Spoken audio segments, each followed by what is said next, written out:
abondamment répandu sur beaucoup. Oui? Comme Adam, quand il a péché, qu'est-ce qui est arrivé? La porte est ouverte, Satan est rentré, son royaume est rentré, le péché est rentré et la mort est rentrée. Parce que c'est un seul homme qui a péché, n'est-ce pas? De la même façon, un seul homme. Oh, alléluia. Un seul homme, Jésus-Christ, parfait. Il a payé le salaire. La grâce maintenant est répandue à quiconque. Vous voyez? Donc cet acte, ce sacrifice spécial que Jésus a fait à la croix, alléluia, a ouvert maintenant la porte du ciel, alléluia, parce que Dieu a dit, je vais mettre une porte ouverte devant vous, et toute la grâce de Dieu tombe sur qui? Sur ceux qui croient. Donc le jour que tu as cru, tu as reçu le pardon de tes péchés. Ta foi t'a sauvé. Tu ne dois rien rajouter. Tout est accompli par Jésus. Il n'y a plus de condamnation. Oui, parce que là où il y a la condamnation, il y a la crainte, il y a la mort, il y a la pauvreté, il y a l'inquiétude. Mais là où il y a la grâce, il y a la paix. Une vie de paix. Rentre dans le repos du Seigneur. Aujourd'hui, rentre dans le repos du Seigneur. Tu verras la gloire de Dieu. Amen. Alléluia. Donc il dit, verset 16, il dit, il n'en est pas de don comme de ce qui est arrivé par un seul qui a péché. Car c'est pas après une seule offense que le jugement est devenu condamnation. Tandis que le don gratuit devient justification après plusieurs offenses. Mais donc, si par l'offense d'un seul, la mort a régné par lui, à plus forte raison, ceux qui reçoivent l'abondance de la grâce et du don de la justice régneront-ils dans la vie par Jésus-Christ lui seul. Ok? Donc, c'est pas compliqué. C'est seulement de dire, quand quelqu'un vient dans le monde, il vient sous Adam, ils sont morts, ils sont finis. Amen. Quand tu rentres dans Christ, parce que Jésus a tout payé pour toi, voilà maintenant tu vis, alléluia, vie éternelle, grâce de Dieu, l'abondance, la paix, la joie, l'espérance, tout en Christ, alléluia. Oh, alléluia. Moi je souffle dans l'air chaque fois que j'entends ça. Waouh! Ça ne dépend pas ce que tu fais, ça ne dépend pas quelle église tu as, ça ne dépend pas où tu es dans ce planète Terre, ça dépend seulement croire. Adorer Jésus. Amen. Alléluia. Alors il dit, ainsi donc, verset 18, comme par une seule offense, la condamnation a atteint tous les hommes. Remarquez ça? À cause du péché d'Adam, la condamnation est répandue sur tout le monde. Et c'est la condamnation qui amène la mort. Parce que quand il y a une condamnation dans le cœur de quelqu'un, ça veut dire qu'il attend le jugement de Dieu. Et la colère de Dieu va être versée sur tout péché. Amen. Alors il dit ici, de même, par un seul acte de justice, la justification qui donne la vie s'étend à tous les hommes. Un seul acte. Jésus. Amen. Jésus. Et c'est pour ça que, en Christ, nous sommes la justice de Dieu. En Christ, nous sommes justifiés uniquement par le sang de Jésus. En Christ, alléluia. Il n'y a plus de condamnation. Oh, alléluia. Nous sommes des enfants de Dieu, transformés et qu'on va de gloire en gloire. La gloire du Père demeure en nous, repose sur nous. Amen. Alléluia. Et en adorant ton Dieu,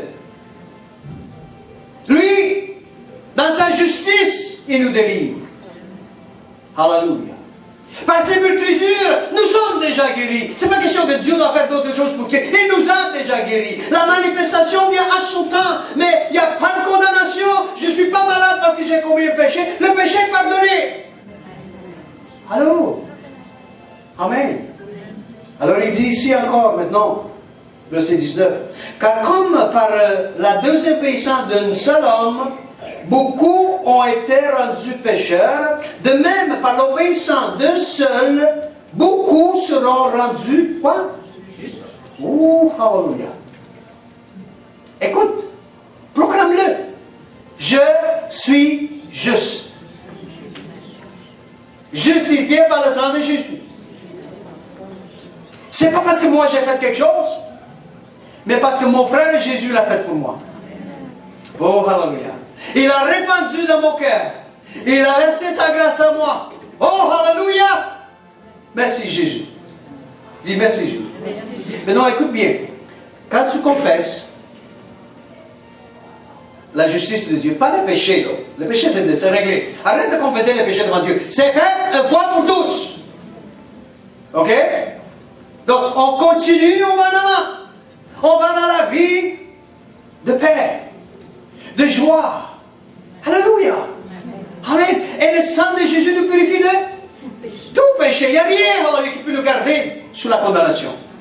Parce que le sang de Jésus est là pour nous. Amen. Donc, on va de gloire en gloire et de victoire en victoire. Alléluia. Alors, il dit dans le verset 20, or, la loi est intervenue pour que l'offense abonde. Ok? Pour que l'offense abonde. Ça se manifeste encore plus. N'est-ce pas? Donc ça, c'est dans l'Ancien Testament. Donc les gens étaient sous condamnation, mais là, Dieu envoie la loi pour que ça manifeste encore plus. Et on sait que quand la loi était donnée à Moïse, Moïse est descendu et puis il a mis tout le monde dans la corruption. Et qu'est-ce qui est arrivé? Qu'est-ce qui est arrivé? La loi. Il a dit, vous devez vivre par la loi. Vous savez que ce n'était pas vrai ça? Parce que qu'est-ce qui est arrivé? 3000 hommes dans ce même instant sont morts. La loi a été donnée. La loi ne peut pas effacer la condamnation. La loi fait le péché encore manifesté. Et plus tu rentres dans l'Ancien Testament, tu reposes sous la loi et tu vois ci et tu vois ça, la loi, la seule chose va faire, ça va augmenter le péché en toi. Oh! Mais je vais vous donner un secret aujourd'hui. Écoutez bien. Gloire à Dieu. Oublions l'Ancien Testament. Oublions la loi. Maintenant, tu dis, mais pasteur, pourquoi Dieu nous a donné la loi? Écoute. Jésus, il a accompli la loi. Il a tout accompli la loi. Et nous a ouvert la porte dans la grâce. Quand on rentre dans la grâce, on ne doit pas fixer nos yeux sur la loi, parce que Jésus en nous, il a déjà réglé la loi. C'est pour ça qu'on l'adore, on bénit, et c'est lui en nous qui nous conduit de gloire en gloire et de victoire en victoire. S'il y a cette section de la loi que nous autres, on brise, le sang de Jésus est déjà appliqué à nous pour que ça s'efface, automatiquement. Quelqu'un me comprend ici? Là? Reste dans l'adoration. Reste en Christ. Garde la paix. Et le sang de Jésus te purifie. Et ça va germer toute seule, alléluia. Le salut va exploser à toi. Le salut va germer toute seule, alléluia. Tu vas connaître les saluts, alléluia, que Dieu a réservé pour toi. Et tu verras la gloire de Dieu. Amen. On va aller de gloire en gloire et de victoire en victoire. Amen. Alors, qu'est-ce qu'il dit ici?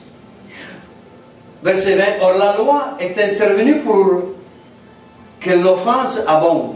Mais là où le péché abonde, qu'est-ce qui arrive? La grâce a surabondé. Oui? si toi tu restes sous la loi, le péché devient toujours plus pesant. Ta vie va être encore plus horrible.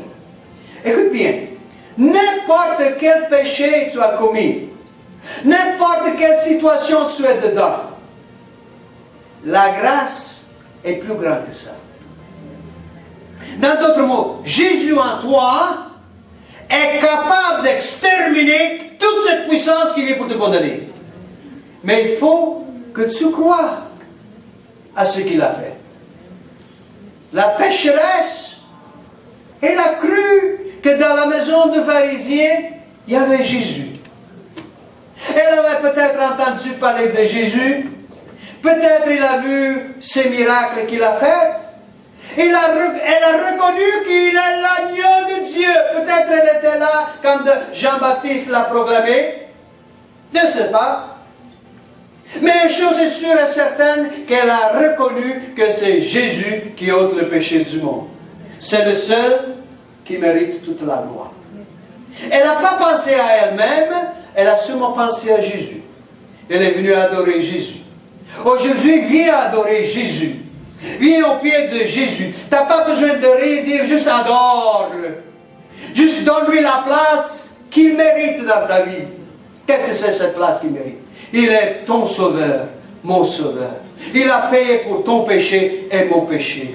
Je n'ai pas besoin de dire encore, je suis pécheur. Le Seigneur connaît l'état.